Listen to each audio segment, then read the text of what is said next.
It's your boy BT. We're at Heavy Hitters Boxing Gym here in Las Vegas. You're watching True School Sports.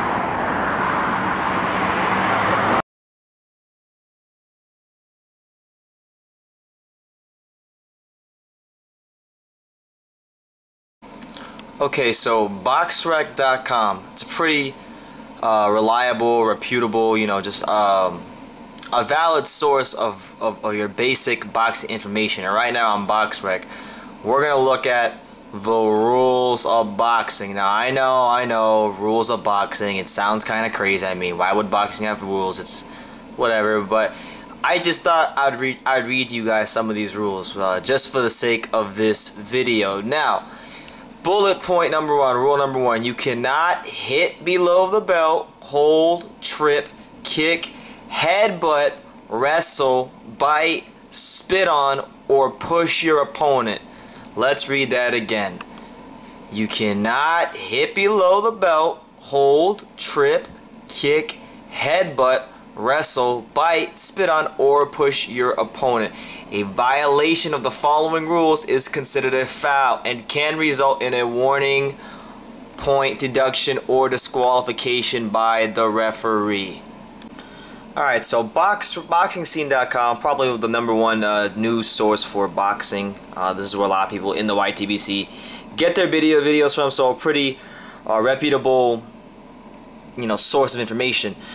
June 20th, 2013, Paulie Malignaggi says Broner is everything that is wrong with boxing in the build-up to his fight with him. How crazy times have changed. But I wanted to read you guys the point because I wanted to read you guys this quote because it's very relevant to this video. Now, Paulie Malignaggi says the following about Adrien Broner. He says, I quote, "At the end of the day, Broner is a creation of everything that is wrong with boxing. Al Heyman took care of him. I was a prospect at one time like he was. You know who my first opponent was when I fought for a world title? Miguel Cotto. Who did he get? Vicente Rodriguez. I don't even know his first name. He hasn't had the detours like I've had in my career." So look, Adrien Broner, the problem, a guy who had talent at one point but has definitely been pampered, definitely has had gifts. And if we're honest, you can make the case that he's had 5 losses in his career, but at a bare minimum, he has 3 losses. He has 3 losses. He's lost 3 fights. So 5 at max, 3 at minimum. Alright, so hey, what's going on? It's your boy BT. I came here to talk some boxing with the thousands of True School Sports subscribers. What's going on, guys? Now, a lot of you guys asked me, and I've been getting comments since the fight, Brendan, when are you going to put out the Adrien Broner, Adrian Granados videos? Because if you guys remember, when the fight was signed, leading up, I was banging the drum pretty much saying that Granados was going to win this fight and that Broner really just didn't have a chance at beating him. I thought the style match was all wrong for Broner. And god dang it, was I right. I was correct because, first of all, if you guys don't know, the Adrien Broner, Adrian Granados fight, it resulted in a controversial split decision. It was a classic hometown decision. And look, the way people are saying, because I've heard people who say things like, and these are some statements. These are some things that you always hear when there's close fights. You hear things like, it was a close fight that could have went either way, or it depends on what you're looking for, and all that stuff. Honestly, in this case, excuse my language. I might curse a little bit in this video because I am very pissed off. Excuse my language, but that's a crock of shit. Honestly, Granados won this fight. I scored the fight, 7-3 for Granados, and I'm gonna tell you why I scored a 7-3 for Granados. I'm not gonna tell you that I scored a 7-3. I'm gonna tell you why I gave Granados 7 rounds and I gave Broner 3. It's as simple as this. You gotta ask yourself this question, all right? Granados in his last fight, right? Not his 2 fights ago, because he fought Stay Busy fight, and then he fought Imam. But in the Amir Imam fight, right? Imam dropped Broner. He knocked Broner on the canvas in round 1. So Amir Imam was very close to getting Granados out of there. Now he did, he lost the fight. Obviously, he got stopped by Granados, but looking at it from that standpoint, he was a lot closer to knocking out Granados than Adrien Broner was. So you gotta ask yourself, who in this fight came closer to getting a knockdown? I mean, obviously nobody really came close to getting a knockout, but who came closer to getting a knockdown? And I think if you're honest with yourself, right, if you're really honest with yourself, the answer is Adrian Granados. In two instances, in the second round, Adrian Granados was able to hurt Broner with a straight right hand, and in the 8th round as well. And you'll notice every time Broner got touched that right hand, and it was, you know, he landed a lot of flush punches, but anytime there was really any weight behind it and he turned it the right way, Broner immediately started clinching because he had no answer for that right hand that Granados was throwing all night. Now, I'm gonna give you guys my round by round assessments because I just watched the fight back. But when I watched it at first, you know, I was a little more generous to Broner. I gave him, I think it was I had a 6-4 for Granados. This time around, you know, watching it again, seeing how much, you know, holding there was from Broner and elbowing and things of that nature, and how much he had to do, like how much he had to box outside of the rules just to get some good work off, some good work in, some good punches in. You know, it's ridiculous. And I mean, we see this. You know, I know we had the whole Andre Ward thing, and people like Andre Ward. I actually, you know, I'm not an Andre Ward fan. That's no secret, but I can actually understand why people like Adrien Broner, because, you know, he's clean cut. You know, he comes out as a very nice guy. He did win a gold. He was the last male Olympian. You know, Adrien Broner to some degree has a certain level of talent, and Adrien Broner, you know, whether I like him or not, has accomplished some cool things in boxing. I mean, he did win the Super 6 tournament, even though it was a tournament built for him. He beat some good opponents, and you know, there's more of a likability to Adrien Broner. As opposed to Adrien Broner. Now, Adrien Broner, this guy right here, man, I mean, at one point he was a promising fighter. Like when he fought Antonio DeMarco, the guy had a lot of promise, flashy hand speed, flashy combinations. He looked like he had the boxing world at his fingertips. But the guy has always been pampered. The guy has always had, you know, special treatment. I mean, this card right here, I think, encapsulates how ridiculous this guy's career has been with all the treatment he's got, all the chances he's gotten, because any other fighter would have screwed up. Who would have screwed up like he has, it will be thrown to the wayside, but not Adrien Broner. And why is that? We have to ask ourselves, why is that? And the simple fact of the matter is because there is a potential for him to be a big ticket seller. Like, he did sell a lot of tickets in his hometown.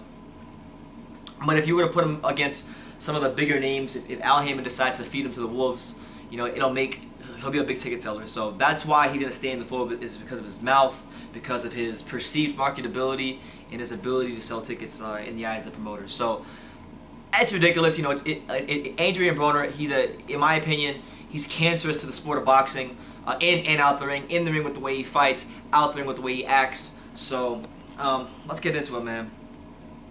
Before we even get into the fight itself, let me just say this, because I got to break down every little part of this. This promotion, alright? This promotion, the whole promotion, the way it was done, how everything was coordinated from PBC, or not PBC, Showtime, Al Haymon, everybody. It was a complete crock of shit, honestly. It was a crock of shit because, you know, originally it was scheduled for February 11th, which is my birthday, and I was going to go to it. So there was that, and then it gets pushed back a week. Okay, no big deal. But it gets pushed back so Adrien Broner can have it in his hometown, which I thought wasn't cool. But he's the A-side fighter in this case, so we get it. Then we have the original contracted weight, which was 142 pounds. And I said, okay, you know, Broner's had problems making the weight. Maybe, you know, if that allows him to make the weight and come in shape and perform well, then that's fine. 142, you know, no big deal.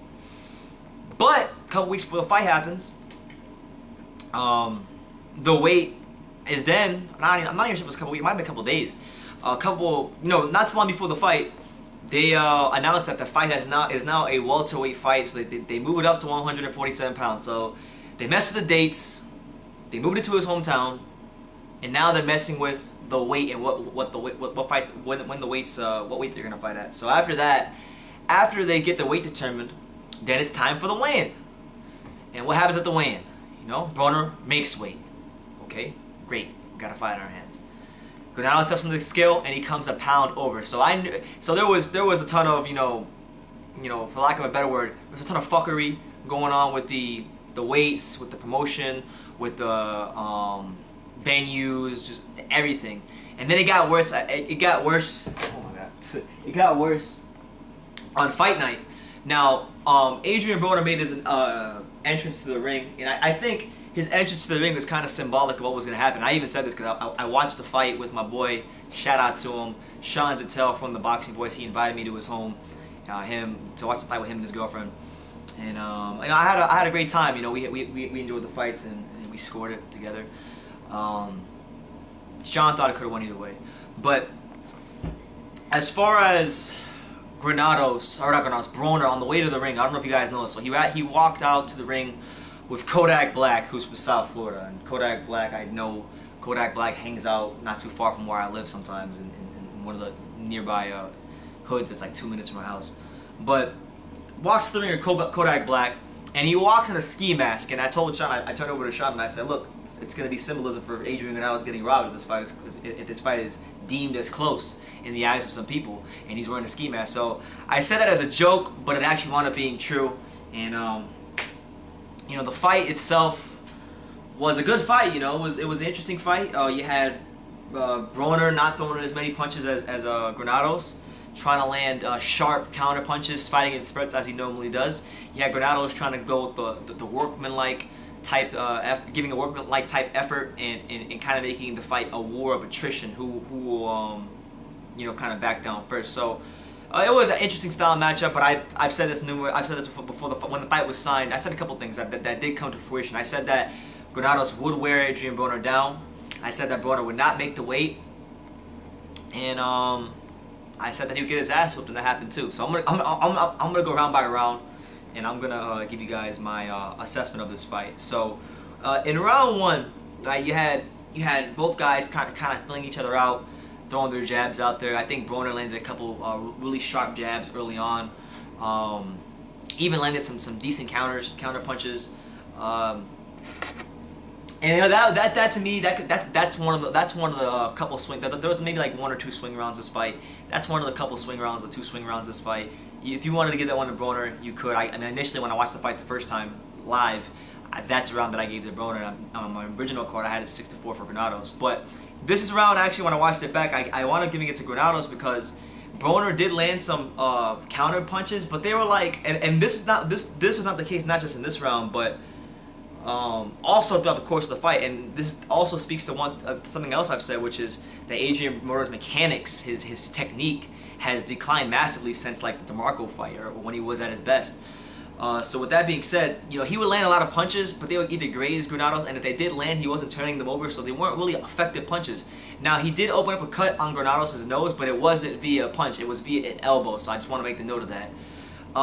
This round you could have given to Broner, maybe he edged it, depending on how you view those counter punches he had early in that round. But this is a round that I gave to Granados. He had a couple flurries, a couple nice body shots that landed, and I think he stole that one late. And his ability to outwork Broner in that first round is what got him that round. So I had one round to nil for Granados after the first. Then we go to the second round. The second round was an interesting round because you have both guys still trying to establish their game plans and their fighting styles upon one another. And this is the first instance where Granados hurts Broner. And obviously, when it happened, the announcers didn't acknowledge it. But if you really just watch and you don't listen to the commentators, you can see it in the body language. You can see it with you can hear the thud of the punch. You can see how Broner reacted. It clearly hurt him. It buckled his legs, and he held on for dear life until he can get his legs back under him. So Granados came over the top with the right, landed it flush on Broner, backed him up into the ropes, and Broner held on for dear life. And you know, he had some nice shots to the body, and I gave that round to him. So through 2 rounds, I had it 2-0 for Granados, and you know, he's doing a good job so far. A lot of people, you know, who were talking about this fight when it was first signed, they were saying like Granados was a bum and he had no skills, and you know, then I'd be here on my channel and I would say, well, Granados is far from a bum, and honestly, he could easily be an undefeated or a one-loss fighter. Nobody's really beaten him, and he's fought, you know, some of the best guys. So I try to tell people this, and I try to tell them that he's not your regular, just like a Mexican fighter. Yeah, he does come forward. Yeah, he does like to get into fights like that. But he does possess some boxing skill, and we saw it here through these first 2 rounds. He established it earlier that he had the skills not to only compete with Broner, but beat him. And the first 2 rounds he comes out, makes his presence felt. And you know, I think it's also a testament to like Broner. You know, for a lot of people would characterize Broner as the classic weight bully, and this is another case of it. You know, you know, he's fighting a guy who has a reach advantage on him, who has natural size at the weight, and you know, he doesn't know he can't impose his will on him like he did these other guys like Gavin Reese and Vicente Escobedo, like when he was in DeMarco. You know, he couldn't do it like he used to. So I think the first 2 rounds, Granados at least made that much apparent to the Broner fans and the Broner lovers. So round 3, Granados continues to touch Broner. He touched him multiple times with the straight right hand. And you know, there was a lot of they worked a lot on the inside. So Broner, I would say somewhere in the middle of that round, had a flurry of punches. Some landed, some didn't. You know, a lot of them, even when they did land, they were grazing shots. They weren't. He didn't necessarily turn them over, and he wasn't able to basically like do too much damage. But you know, it was some nice work done by Broner. So I was generous, and I gave him the 3rd round, and that was the round that I also believe that Al Bernstein gave on his own card to Broner. So I gave him that round just on the fact that he was able to land some nice punches and you know, kind of turn the fight more to his pace for you know, the last couple moments of that round. So I was generous and I gave him that round. So through wait, hold on. Oh, okay. So then round 4. So then round 4 was really good because if Broner is beginning to catch his rhythm. You know, he's a relatively slow starter. He's always been that way, and you know, this could be a round where he sucks the momentum out of the fight, and if, you know, if he is truly as good, if he's as good as people say he is, if he's that much better than Granados, this would be a round where the momentum really swings in his favor and he steps on the gas. But that didn't happen. You had Granados continuously in his face in round 4. You had Granados, you know, ripping hard shots to the body. You could hear them, you could see them. They were pretty visible to anybody who, you know, has decent vision or a good prescription on their glasses. And this is also a round where, you know, Adrien Broner, he threw a low blow that the referee didn't say anything about, and this is actually also a round that Al Bernstein happened to score, you know, even.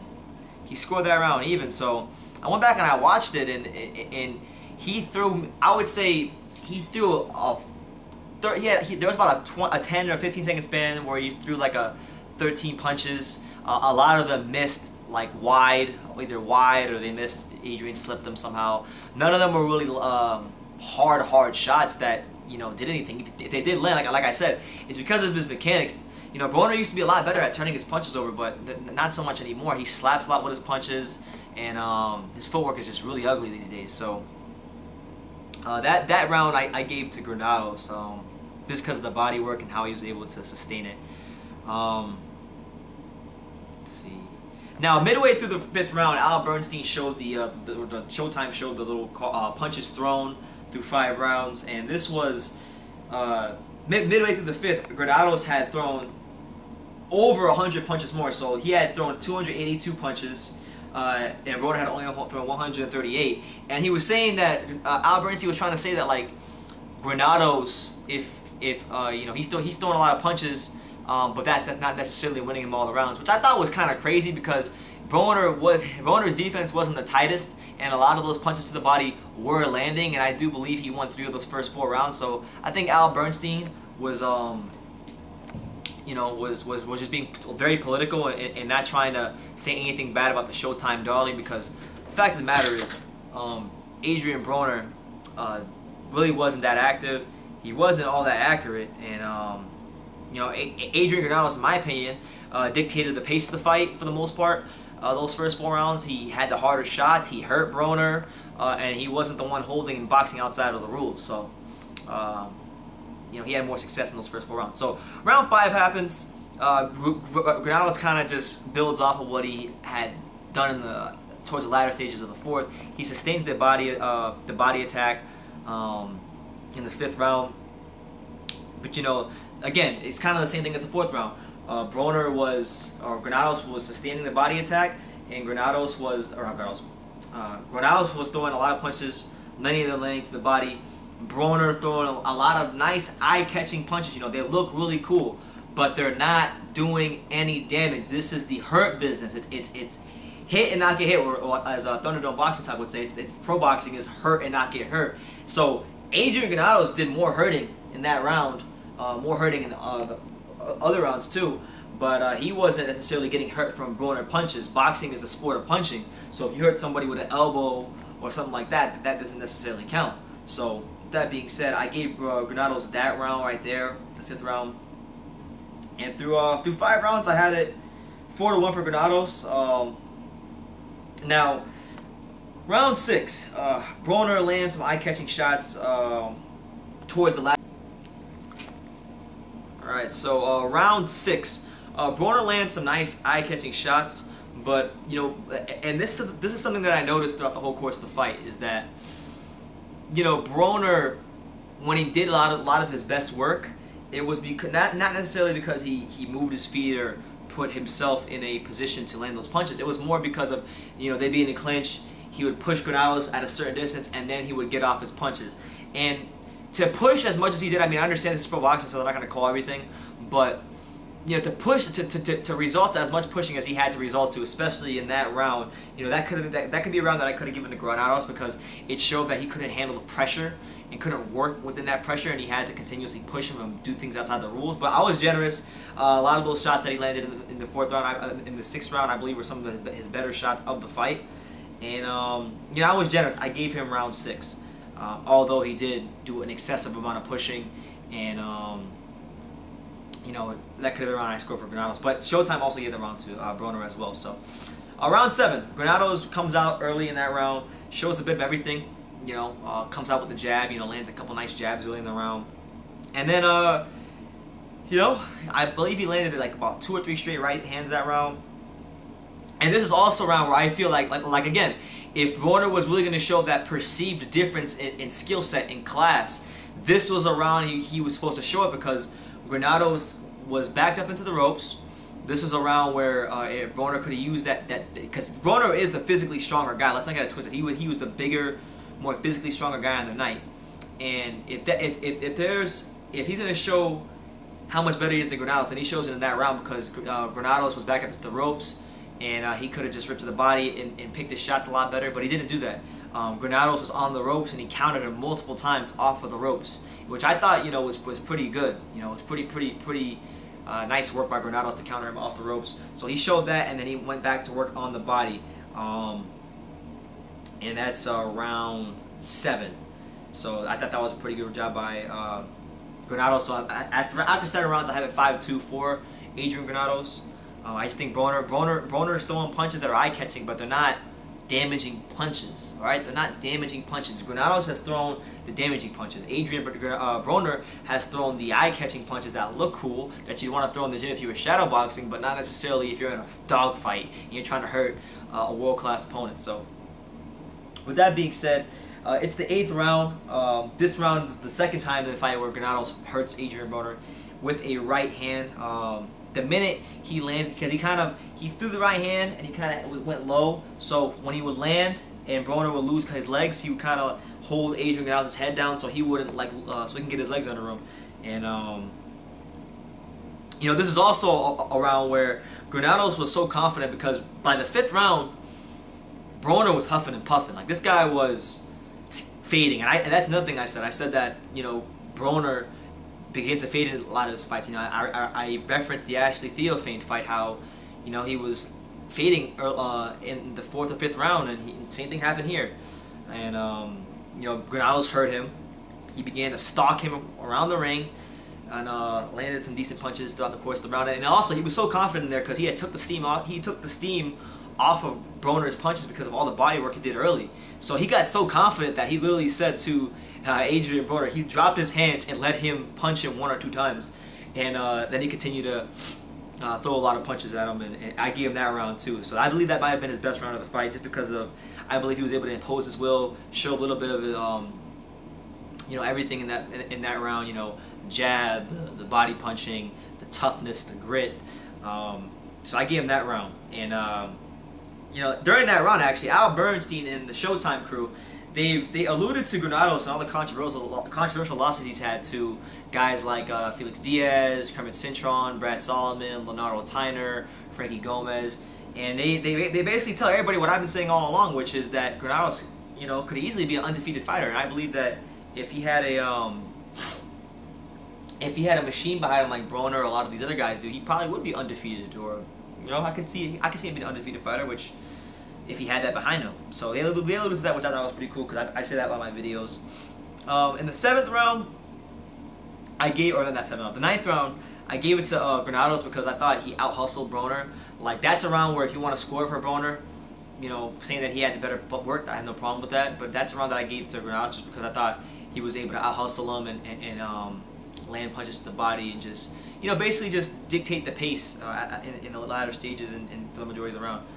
So, during the 9th round, Paulie Malignaggi also said that he mentioned how Granados, if Broner lands one of those eye-catching punches, that Granados would follow up and throw a couple more himself and land some more himself. And that's very important in boxing because, a lot of times, if you've ever been in the ring, if you've ever sparred, if you get hit with a punch and you don't follow up on any punches, then you don't keep your opponent in front of you honest, and he comes and he goes to work on you. The reason Granados was able to keep Broner just so honest, in many cases on his back foot and back him up, was because of the work rate and the conditioning, like I said, which would be the difference in who should have won this fight.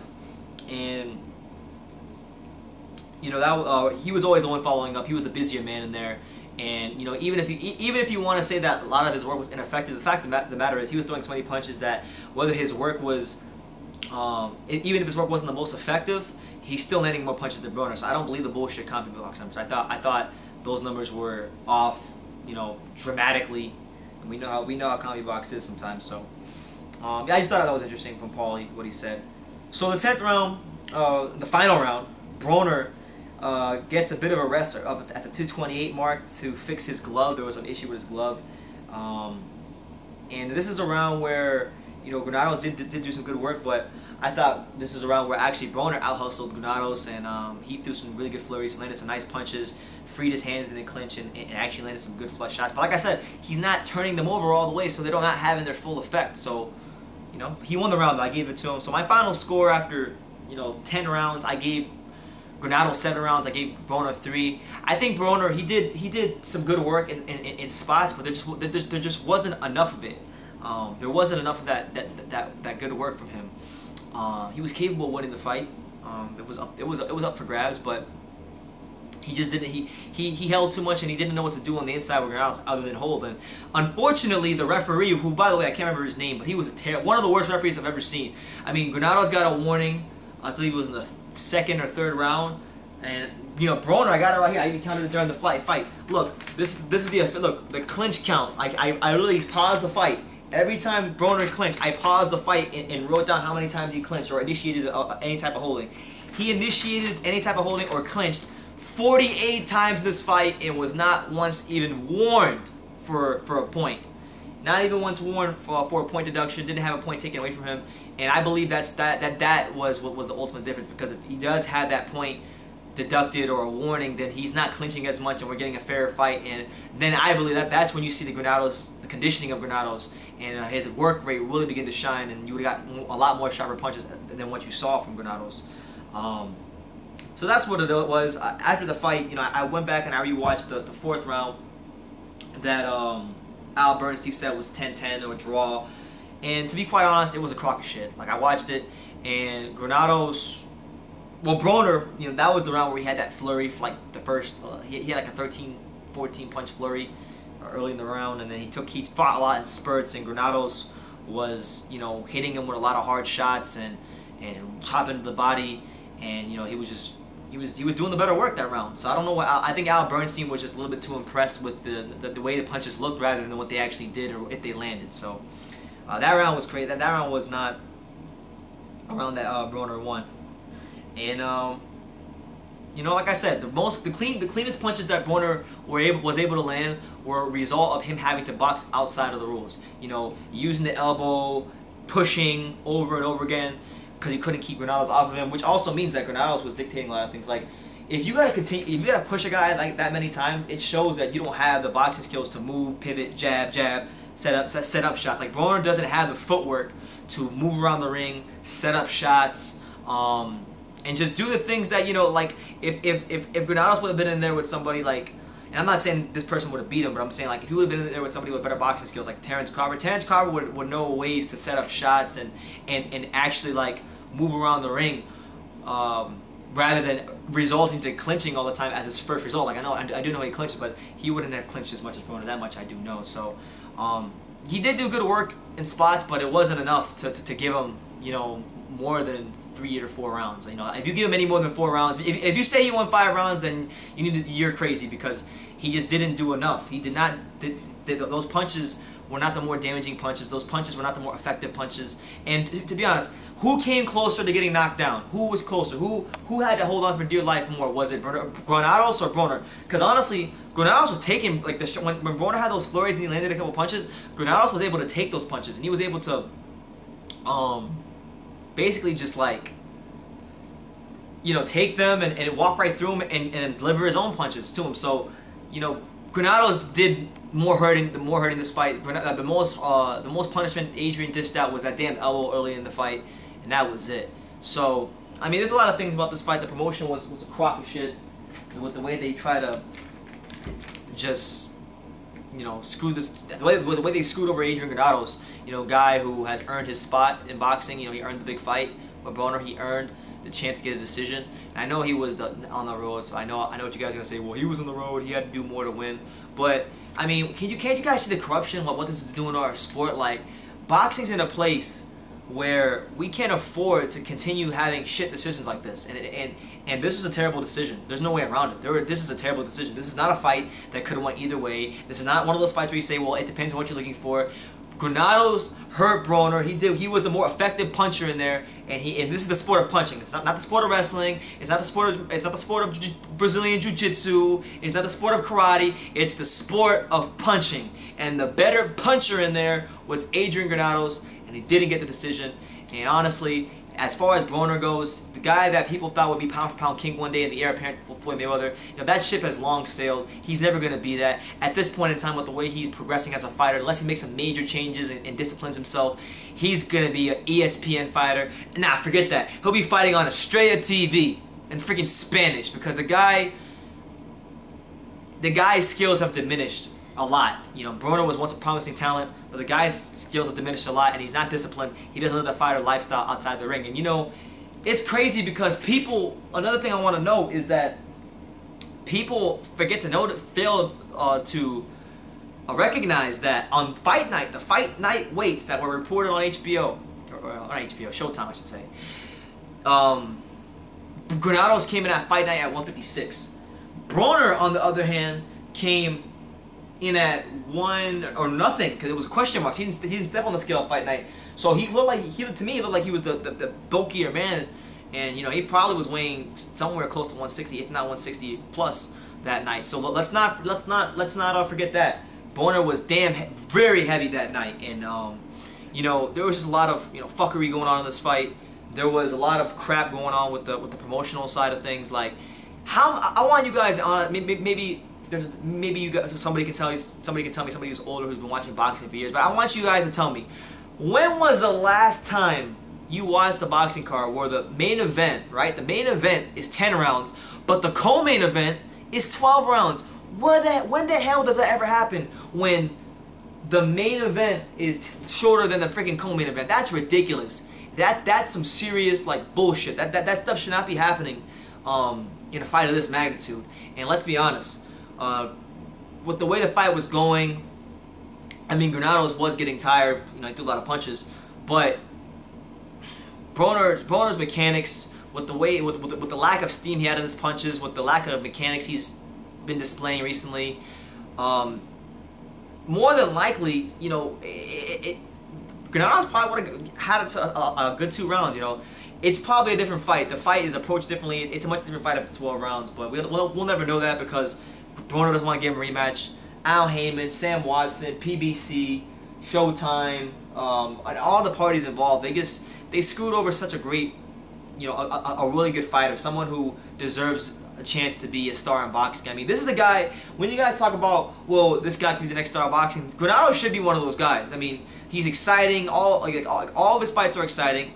He's not your traditional, yes, he is a Mexican fighter, he does come forward, he does like the brawl, but he does have some skill. So he's not a bum. He's not the 18-4 bum or 18-5 bum that you guys make him out to be. The guy should be an undefeated fighter. And he's someone that if boxing was a just sport and didn't have so much fuckery going on involved in it, that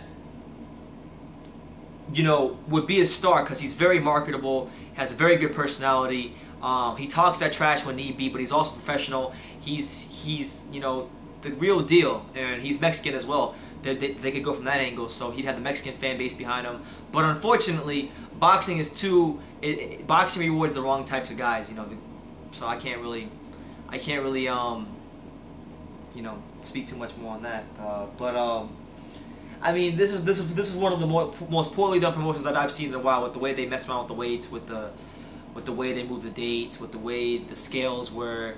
I think Adrien Broner is a fraud. He's a fraud in boxing. He's a fraud as far as how good he is. Because to be quite honest, guys, you can make the argument that he has 5 losses on his career, depending on he lost a friend from what's the guy's name? Fernando. Hold on, let me get my computer. I can't remember his name. The Quintanilla guy. What the hell is this dude's name?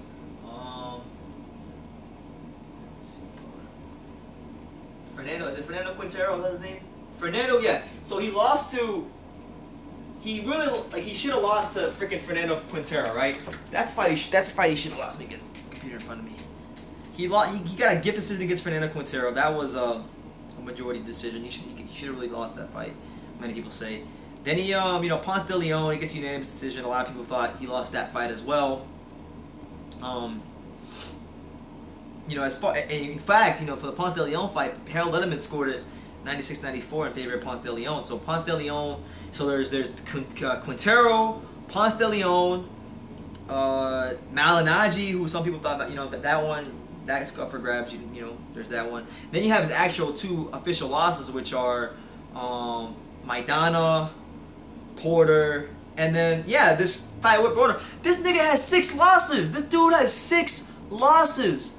This guy should not even. Oh my god, Adrien Broner has a legitimate 6 losses. While you got guys like Granados who have fought, pretty stiff competition, way stiffer than what Broner has fought, and he has 5 illegitimate losses on his record. Maybe the only one I'll say that it might be a legitimate loss is maybe Felix Diaz, because of the 2 late knockdowns he scored. But other than that, he's got 4 illegitimate losses on his record. So he should be Granados should be like a 22-1 fighter or something like that. Broner should have 6 losses. He shouldn't even have 30 wins on his resume. He should not even have 30 wins.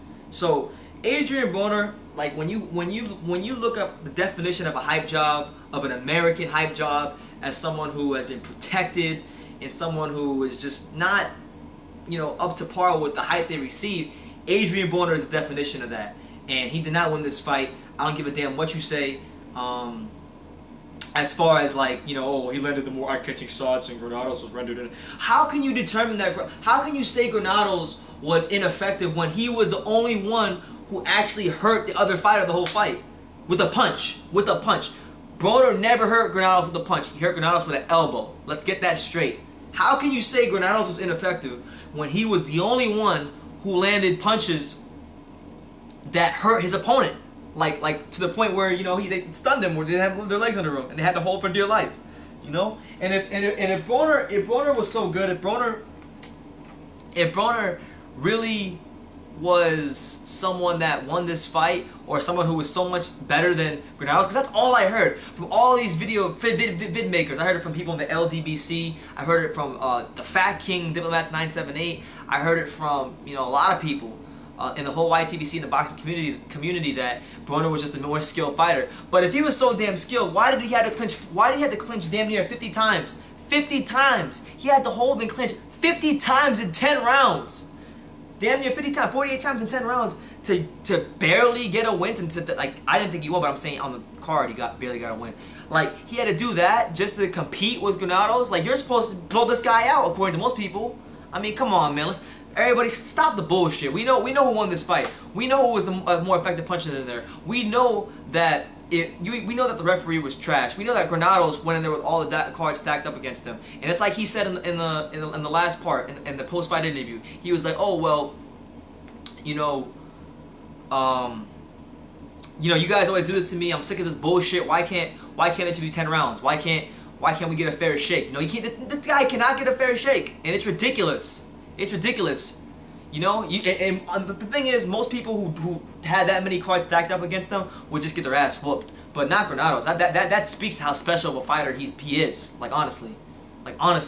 So I mean, honestly, if there's one thing I learned about this fight, it's that, you know, boxing is no longer about punching. It's no longer about hurting your opponent. It's no longer about being the more effective fighter in the ring.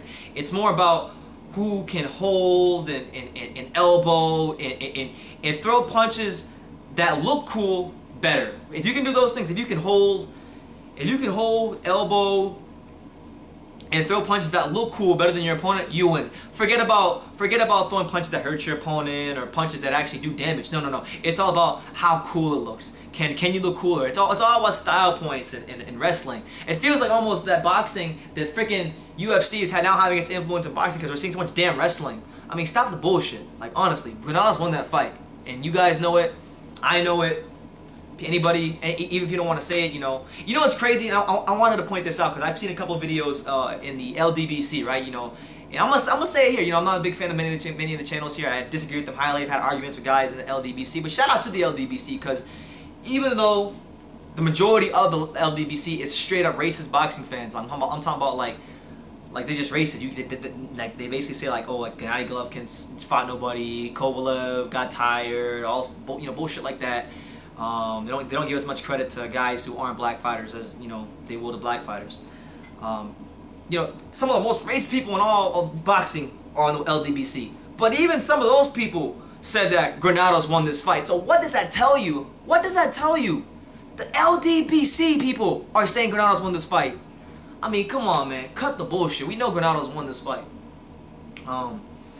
And for Broner, he's been done as a top class fighter for a while. Cut the bullshit with the whole, oh, if he's focused and he does this, he can be a really good champion. He's not gonna do anything. All right, let's all accept the fact that Adrien Broner from the jump, I'm talking about not even when he was focused and he was beating DeMarco. Yeah, he looked sensational, but that was one night. And for the majority of those nights where he did look sensational, he was a weight bully. He never once had a sensational performance against a guy who was, as big as him or was as, experienced or naturally skilled as him. He always was a weight bully. He was always a hype job.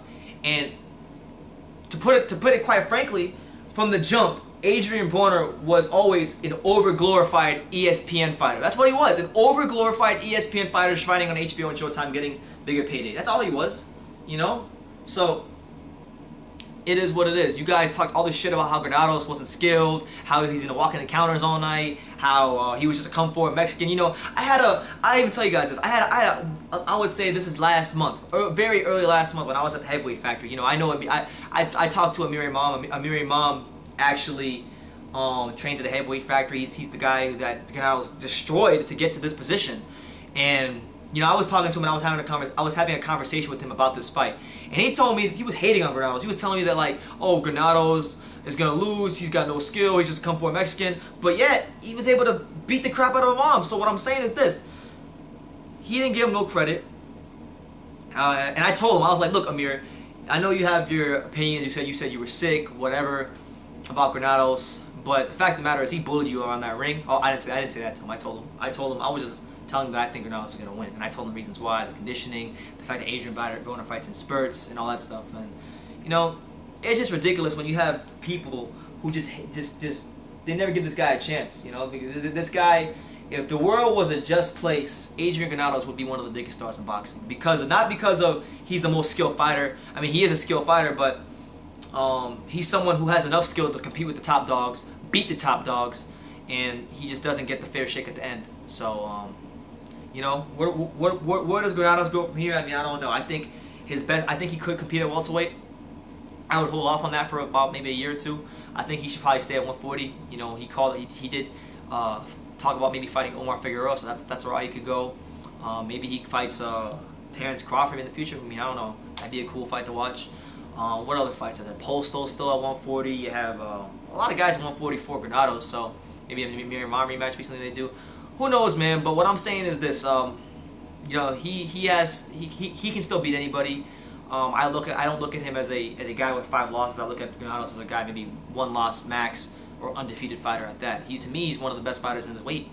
Nobody's beat him except maybe Felix Diaz. Felix Diaz is the closest guy. If I don't, you know, I thought Felix Diaz barely beat him. So Felix Diaz is really the only guy that gets any credit. He beat Adrian Granados, you know. So with that being said, I don't really want to talk about this fight too much more. I'm kind of just disgusted with how boxing fans have behaved, how dishonorable a lot of you guys are. You know, excuse my language, but a lot of you guys are what we call fuck boys in the hood. And you don't give Granados the credit he deserves. You know, he won that fight, and a lot of you guys just can't be honest. You're just so dishonest. I mean, I know I made no secret that me and him are cool, but you know, I really wanted to see a good fight, and it was a good fight, but it wasn't as good of a fight as it could have been because of Broner's holding and his boxing outside of the rules. Like, I know. And it's funny too, because I know I've given a lot of shit to Andre Ward, a lot of things to Andre Ward. I said a lot of bad things about Andre Ward, but like even like if you guys, I'm fair. Like, I thought Kovalev won 8-4 that fight, but I'm fair. Like, I said Andre Ward won 4 rounds, and I gave him his credit, and I said that he fought very well. You know, I gave him the fifth, the 7th, the 8th, and those 11th rounds. You know, he was fighting very, very well. So you know, he gave a great account of himself that night, and I thought he lost, and you know. My respect for him went up. Like, even though I'm not a big fan of his style, you know, I respect Andre Ward more as a fighter, regardless of what I've said about him. I've said a lot of shit about him, but as a fighter, I do respect him. So, but Adrien Broner, I have no respect for him as a fighter. I have no respect for him, you know, even as a man. Like, honestly, because the guy couldn't even fight this guy on an even playing field, and on top of that, he couldn't box within the rules, and. You know, then he was bullshitting after the fight, saying that, oh, this was easy for me. It wasn't easy for you. If it was so easy, why did you clinch 48 times? You know, answer that question for me. So, look, you know, if Adrian Granados, if you're watching this video because you watch my channel, you know, AG, look, man, you have nothing to be ashamed of. You know, I hope everything's good, that you're in good spirits. But, you know, you made Chicago proud. You made Ed Brown proud. I'm looking forward to you watching you compete at 140 or 147. You know, on TSS, you're always welcome to come here and do interviews. I can't wait to meet you in the summer when I go to Garfield Park and to your gym, and hopefully we can do a great interview and a great documentary about some of the things that go on in your gym, because you guys got a lot of talent. But just don't hang your head, man. You know, Adrien Broner's a chump. You know, he got a gift decision like the other 4 times in his career, and you know, just keep your head up and don't stop trucking, man. You're an inspiration to a lot of people in Chicago. You know, even to me as someone who covers the sport, you're an inspiration to me because, you know, to have that many controversial losses and not be the mentally, you know, shaken, you know, not stop, to continue taking these big fights, you know, with all of the decks stacked against you and still putting on these great performances. You know, I think that deserves a lot of respect, and you know, shout out to you, AG. And Broner, for you, man, retire, man. Fight Pacquiao, get your payday, get out of the sport, man. You're a cancer to the sport. So let me know what you guys think in the comments down below. Take the time to subscribe, and you know, you can love me or you can hate me. You know, I really don't give a damn. But I'm just a kid from Dania. So until next time, take care, guys.